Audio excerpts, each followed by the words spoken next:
Stop everything now. Pause your scrolling and listen with the quiet of your whole heart.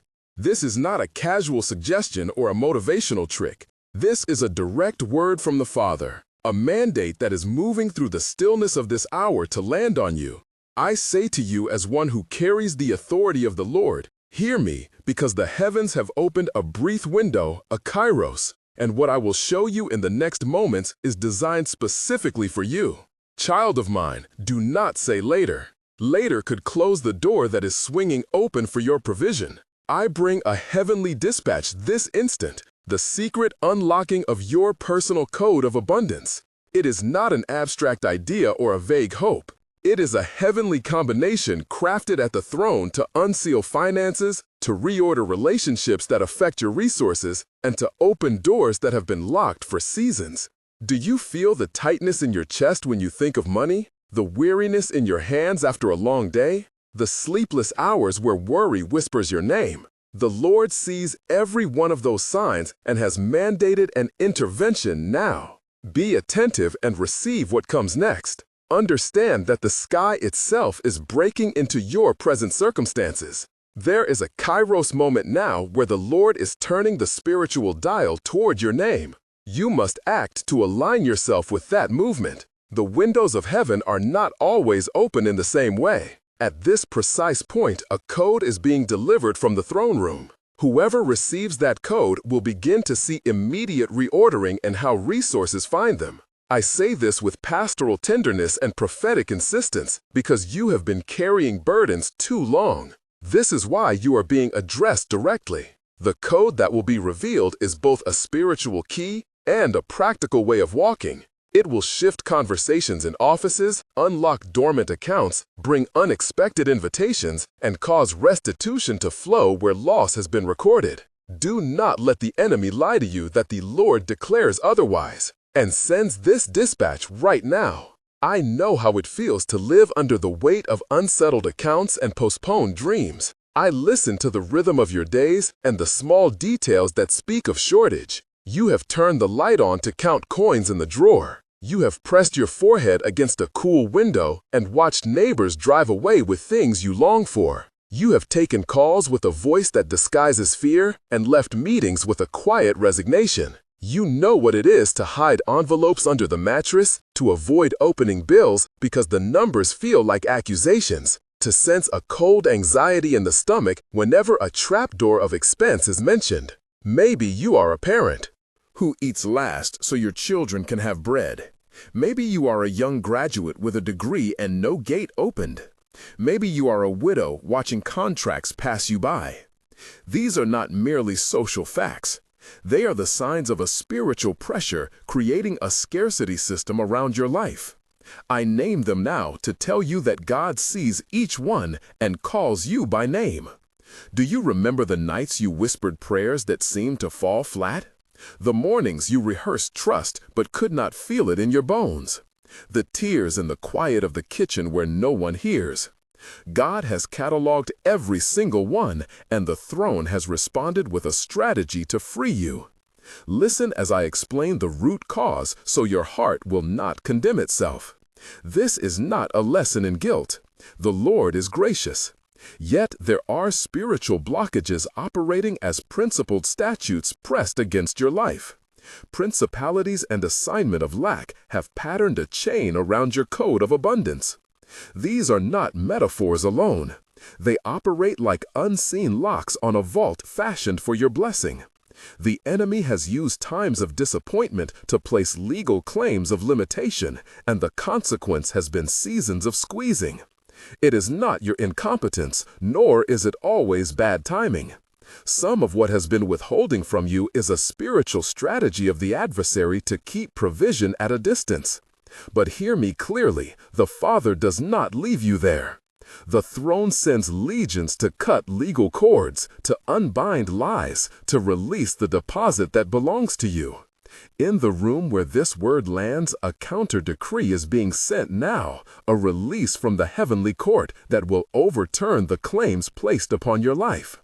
Your role is to receive and to act.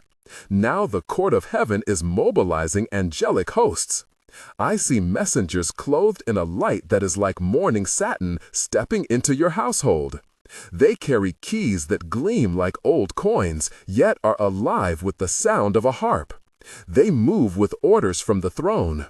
I hear an ancient decree said in a voice of authority, one command that causes chains to fall. These angelic warriors will walk through your land and rearrange appointment letters, open doors of favor at tax offices, bring the attention of a benefactor to your name, and align your steps with contracts that have been delayed. Imagine the rustle of wings like pages turning in a scroll. Smell the cool breath of an upheld promise brushing the back of your neck. Feel a warmth at the base of your throat that is like a first affirmation, as if someone placed a seal there. See the subtle change in light across your room as windows you could not open begin to lift. Hear the small sounds of keys and locks being turned where once there was only silence. Before I go further, I must ask you to do a simple prophetic act that aligns you with what heaven is issuing. This is not superstition, but participation. In a moment of faith, demonstrate your reception in the natural, and the spiritual will take note. Go to the comments area and write exactly these words. Do not alter them. My code is activated now. Then give this message a like and share it with 3 people who need this touch. This is your signature before the throne. This action is why I asked you to stop everything earlier. When you write those words, you are printing your ascent into the earth realm. You are physically agreeing with the decree that is being spoken over you. Each time you do this, you are building a network of souls who are open to receive the same activation, and thereby amplifying the movement. Do it now, and when you have done it, come back and continue to listen, because I will describe how this will unfold in detail. Allow me to relate some brief encounters to help you recognize what the activation looks like when it moves into your daily life. Picture a woman named Asha who had been declined for a loan a dozen times. She used to smell petrol at the garage where her husband worked and associate fuel with another unpaid bet. After she received a prophetic activation, she walked into the bank and the officer called her by name with an apology and a new package tailored for her needs. There was no drama, just a sudden easing, and the material smelled of fresh paper and ink that bore a new signature. Think of Ravi, who had opportunities passing by like trains he could not catch. He felt the weight of timetables ticking his life. Within days of his activation, a client called and offered work that matched his skill set without negotiation. Remember Maya, who had a business that could not find an outlet. A buyer appeared who had been watching from a distance and offered a contract that covered months of expenses. Each of these cases carried a similar inner trace, a sudden sinking into peace, a knowing that things were shifting. You will hear footsteps like that in your own doorway soon. Now let us examine the procedural spiritual dynamics so you understand how to steward what is being released. First, there is an initial unlocking at the throne. The Lord examines accounts and writes and issues a decree that cancels adverse claims. That decree is written in heaven and then translated into assignments sent to ministering spirits. Those ministering spirits then appear in the natural as coincidences, as people showing up, as unexpected payments, as cleared schedules. Practically speaking, you must prepare for reception. Do a quick audit of documents that might be keys to release. Gather bills, contracts, and account details. Keep a simple record of what you have prayed for and the dates of your acts of faith. When providence arrives, you will be ready to receive without confusion. This is not metaphysics detached from systems. God works with both heavenly authority and practical steps. The process is deliberate, and the Lord expects you to partner. Do not leave paperwork undone. Do not avoid calls. Do not ignore a sudden invitation. These are the moments the angels will use. There is a named enemy tactic I want to expose. The adversary favors delay and disguised discouragement. He will whisper doubt in the middle of a miracle with subtle questions like, "Are you sure this will last?" or "Who are you to receive this?" Many of his tactics are relational. He will try to let those nearest you mirror back fear and scarcity. The strategy is to create legal verbal confessions that then weigh upon you. Resistance to these voices is a spiritual discipline. When you hear inner murmurs that say scarcity is your identity, respond by declaring truth aloud. Speak this decree: I am the child of a generous Father. My code is activated now. Speak it until peace wells in your chest and the voice of fear loses volume. Surround yourself with witnesses who can declare with you. I name 5 companions who will help in your journey to anchor this activation: Asha, Priya, Ravi, Michael, and Daniel. These are not only names in a story, they represent the family of faith that will press with you. Other helpers you will meet are Sangeeta, a small business owner who will mentor you; Anita, a legal clerk who will find a file that shifts a claim; Joseph, a pastor who will give counsel; Lena, a friend who will crave for the exact amount you need; and Aaron, a neighbor who will offer temporary shelter for an item that must be stored until restitution arrives.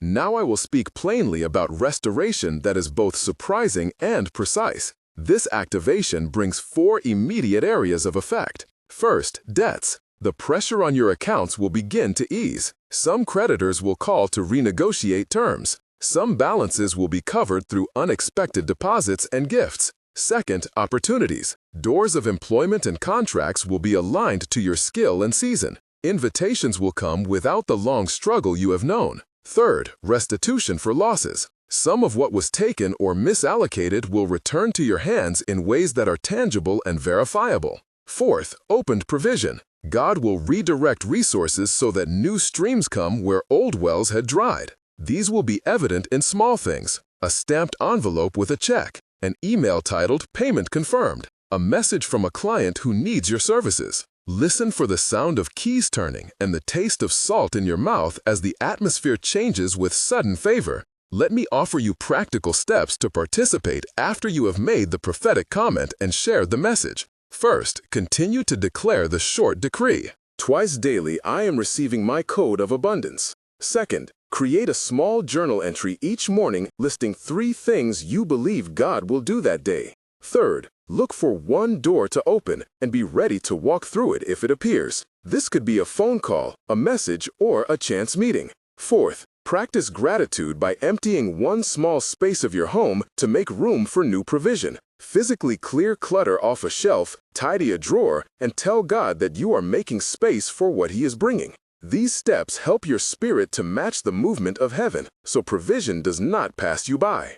Practical discipline plus prophetic reception equals stability. There will be moments of tension as the work begins to unravel old patterns. The first moment may be a test of patience when nothing seems to change despite your faith. You will feel a pressure in the chest that tightens around hope itself, and temptations will rise to measure the depth of your commitment. In that morning, you might hear a voice that says, "Give up and return to familiar compromises."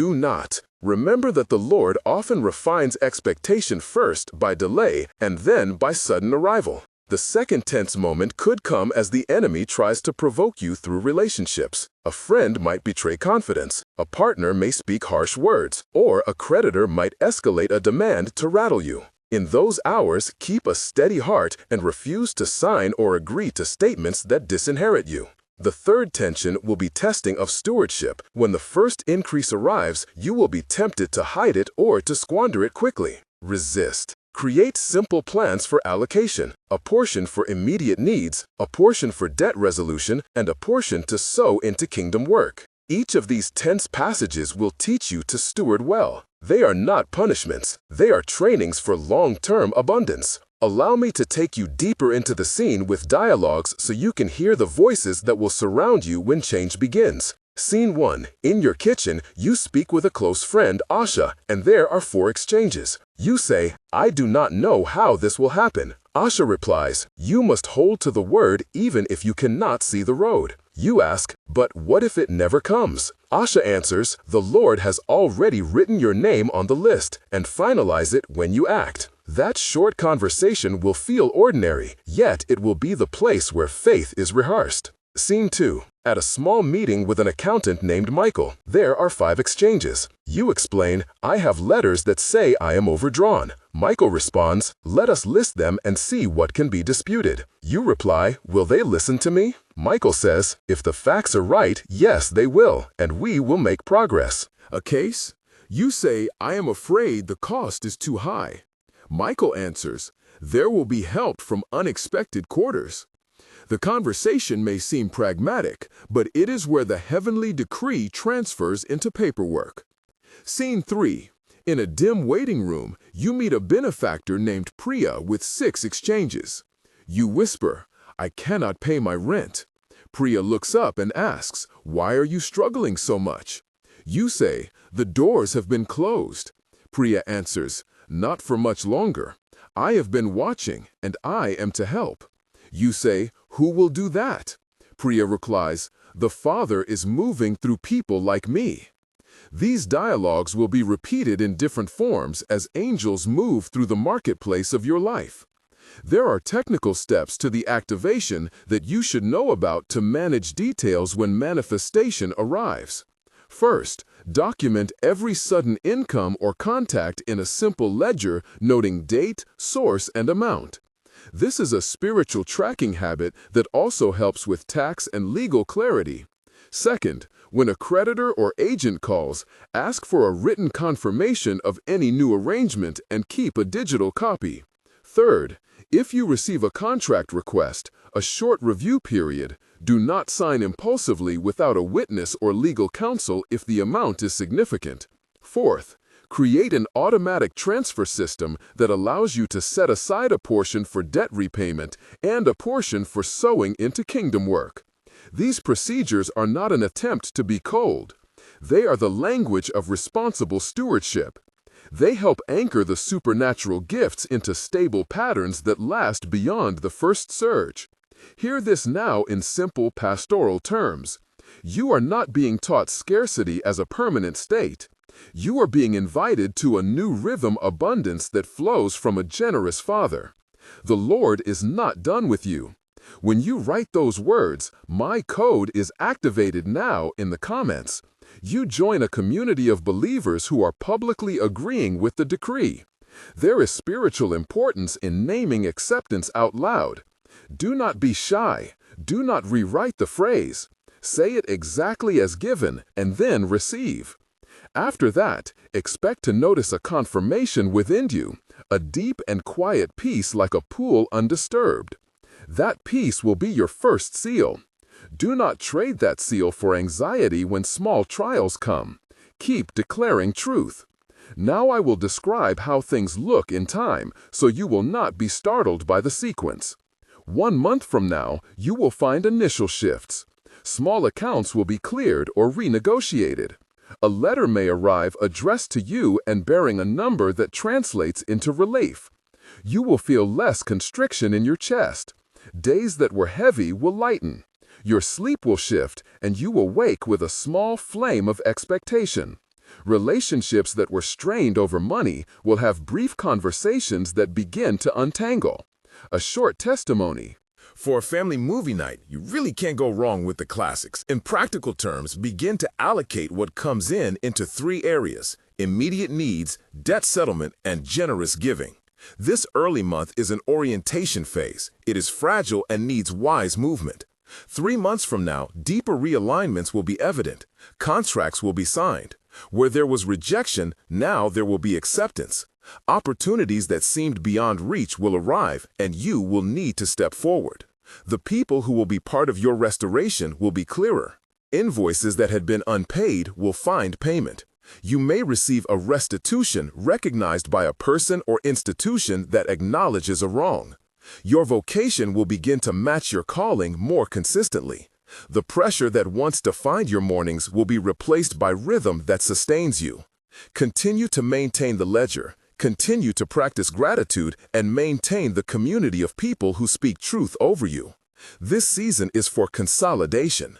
6 months from this moment, the activation will have established a new baseline. Where you once lived in reaction, you will now live in expectation. Your home will carry the scent of stability. You will have records of provision that allow planning, and you will be able to sow in ways that enlarge your spiritual capacity. New doors will be kept open for you, and you will be asked to steward resources for others. The Father will use your story to help others who are walking from lack into abundance. Remember the threefold pattern when provision comes: receive, allocate, and release. Teach others what you have learned. The long view is not merely about more money. It is about a settled heart that is now free to love and to give. Before I close, there are 3 final practical invitations. First, continue to subscribe here and press the bell so you receive further instructions that consolidate what has begun. Second, keep a small notebook by your bed and write the words, "My code is activated now," each morning for 7 days. Third, tell 3 people your testimony when you see the first sign of movement so the network grows and others will be prepared. These acts are not magic, but they are the gestures of a heart that chooses to believe. You will know that the activation has landed when you feel a profound inner peace that is not dependent on circumstance. That peace will be your confirmation. Let it guide your next steps. Speak the decree, act in practical ways, keep records, and be generous in your response. Rise now in faith as one who carries a key. Walk through the coming doors as if you belong there, because you do. The Lord has moved on your behalf and the code has been sent. Live from this day as one who already holds the key. If this word has touched you, write exactly in the comments, "My code is activated now." Like this message and share it with 3 people who need this touch. Subscribe and keep listening because the Father is giving follow-up instructions to those who remain faithful. Receive the peace now. Move with the authority you have been given. Walk as one who carries the key from heaven in your hand.